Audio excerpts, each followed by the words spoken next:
yashatse neza ntiyashatse neza gusa ahubwo yavutse neza avukira mu mata nk'amavuta ubu nanjye murabibona ndi uburyohe ndamata cyane agiye kunyita rero anyita neza ati n'uwitonze utoragura icyabuze kandi agakama ishashi nimubibona neza ntambara yaritonze kandi akama neza mwamfura sibyo gusa yaravuze ati umwana wanjye ngomba kumubyinira kandi nkamubyinirira cyane nkamubyinirira ibyiza ngese nitwa ntambara nka musaza wanjye ahubwo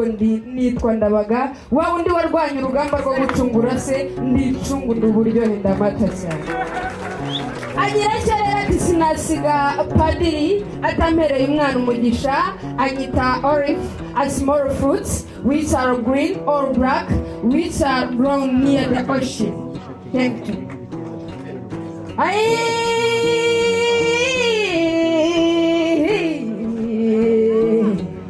Ngombo y'igitaramo cy'inkazi wacu niyo mpamvu ninyitije amahamba nkumbuye kwitahira nk'abeza baturutse nk'umwiza Cecile nkumbuye kwitahira intwari zitanda barantambara warezwe neza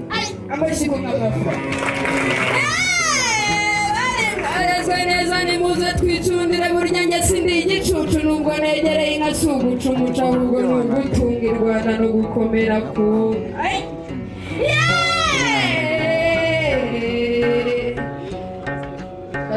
babyeyi basangwa basangirangendo dusangiye isano isumbiye amaraso